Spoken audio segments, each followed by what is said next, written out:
Have you ever felt like you're still grinding and hustling while everyone else is getting rich? You're scrolling Instagram and you see somebody going on another luxury vacation, another startup success story, another person buying their first dream house. We're constantly bombarded with luxury lifestyles 24/7. Now, some people say it's toxic, but you know what? I see it differently.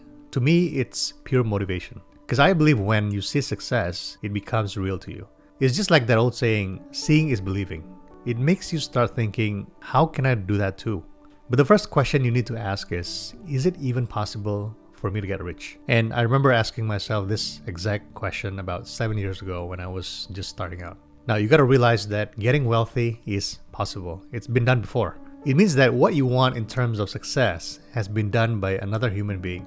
If you want to make 6 figures, you want time freedom, you want to be financially free, that's all been done before by people just like you. So you have to first understand that it is possible. But just knowing that it's possible is not enough. You see, there's a gap between wanting to be rich and actually making it happen. And you're probably in that gap right now. You've got the desire, you've seen what's possible, but something's holding you back. Now, I've been there before and I've made that journey. And now, having made quite a few million in the process, I want to share 6 lessons that will help you bridge that gap and gain some clarity on your path to wealth. And it's actually not as hard as you think. Number 1 is you don't need to be a genius. You don't need a PhD to get rich. It's not about IQ.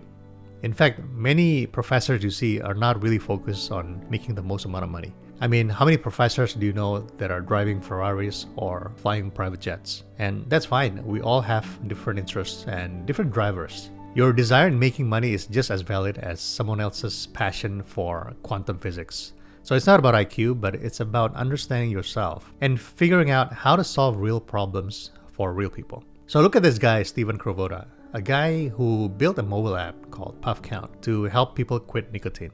Basically helping people to quit vaping, right? And he makes $40,000 a month. And guess what? He doesn't even know how to code. He's not a developer. So it's not about being a genius. It's about solving real problems for real people. Number 2, imperfection equals opportunity. So everything is imperfect. Businesses, governments, technology, all of it. Now, this idea might be more challenging for the younger generation. Growing up with all the latest gadgets, technology, it's easy to feel like we're living in a perfect world where we can't make any more improvements. But guess what? The world around us is actually imperfect. And that is gold for entrepreneurs. Why? Because imperfection equals opportunity. Now, your job is to find these imperfections and create solutions. So the next time you're looking at an Apple product, don't say, wow, this is such a perfect product. But you need to ask, how can I make this better? Let me give you an example. Remember Photoshop? For years or decades, it was the king of graphic design software. It seems like the market was satisfied with this product, right? I mean, who could compete with Adobe? Meet Melanie Perkins. She saw something different and she saw an imperfection. Yes, Photoshop was super powerful, but it was also complicated, expensive, and quite intimidating for the average person. So she came in and thought, how can I make this better? What if I could create a design tool that is simple and affordable for non-designers? And that's how Canva was born. And now it's valued at $40 billion, all because she was able to spot an imperfection when other people saw a saturated market. But it's not always about big disruptive ideas. Sometimes it's just about improving something small. So take this example, Warby Parker. They noticed that the process of buying glasses is inconvenient and a lot of times expensive, right? So they created a way for people to try glasses at home and cut out the middleman. And today they are a $1 billion company. They didn't invent glasses, they just made the process better. So the key here is to train your mind to see problems as opportunities. Every complaint you hear, every frustration you feel, that is a potential goldmine. So you can start by keeping a problem journal where you can write down everything that annoys you today, then brainstorm solutions. And you'll be surprised at what you come up with. And remember, the world is always changing. Whatever you see today is just a temporary solution. What was working yesterday might not work tomorrow. And that means new problems, new opportunities will always exist. Number 3, competition is not your real problem. So if you're worried about competition, don't be. Most people are not even in the game. So instead of stressing about competitors, focus on the billions of people with problems waiting to be solved. Because your success depends on how well you identify and solve these problems. Look at Airbnb. When they first started, the hotel industry was massive, but Airbnb didn't try to compete with hotels. But instead, they focused on customers who wanted a more local, or homey experience. And by doing this, they were not competing with hotels, but they created an entirely new market. Now here's the thing, obsessing over competition is like driving while staring at the car next to you instead of the road ahead. Guaranteed accident. It's just a waste of time and energy. Instead, you want to focus on your customers. What do they need? What are they struggling with? How can you serve them better than anyone else? This is where your energy should go. Now let's talk about something that a lot of entrepreneurs are also worried about: market saturation. Now you probably hear people say the market is oversaturated. There's no room for new players. But here's the truth. Saturation is actually a myth. And let me prove this to you. So think about cookbooks. They've been around for probably 100 years, right? Now, if the market is truly saturated, we wouldn't see any new cookbooks today. They will all look like this. But that's not the case, is it? Every year, we see new cookbooks coming out. Why? Because there's always room for new perspectives, new diet trends, and new cooking techniques. And this same principle applies to any other market. So no matter how crowded it seems, there's always room for innovation, for a fresh take, or for someone who can solve the problem better or differently. So don't try to be a better version of your competitors, but be a different version that solves the problem in a unique way. And that's how you stand out. That's how you win. So whether you're selling products, building a YouTube channel, or you're building a startup to disrupt an industry, there's always space for someone who brings real value. If you focus on that, you're going to find that the market is not as crowded as you thought. Number 4 is finding your path. So how do you find your own thing? How do you find the imperfections in the market that allows you to create a solution? The answer is observations and experiences. Yes, you can be book smart. You might have read all the books on how to get rich, but nothing beats having real life experience. So you need to go out and experience things. Go and travel and observe different cultures.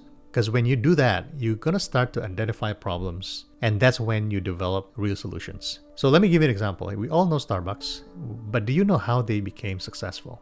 So it all started when Howard Schultz went on a trip to Italy in 1983. And when he got there, he was blown away by the local coffee scene. You know, the aroma, the baristas, the sense of community around coffee. And at that point, he realized that Starbucks wasn't just about selling coffee, but it was about creating a place for people to connect over coffee. So he took that idea and transformed Starbucks based on that inspiration that he got in Italy. And today, as you know, they are a coffee empire with over 30,000 stores in 80 countries. All because one guy took a trip and saw that opportunity.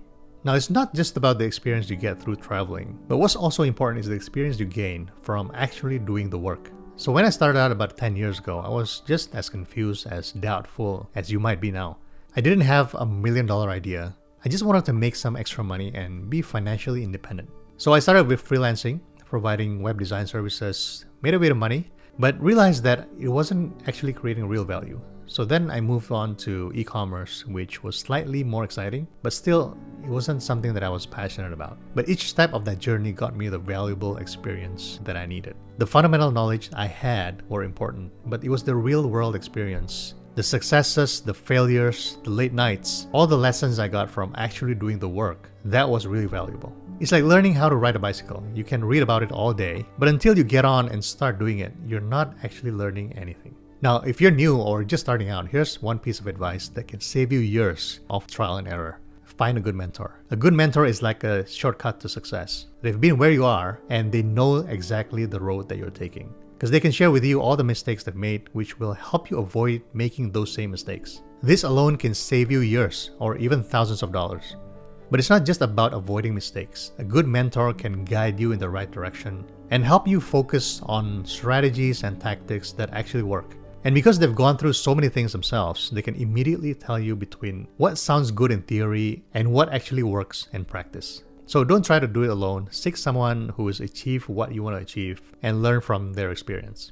So let's talk about a mindset shift that will help you achieve your goals faster. You want to stop comparing and start collaborating.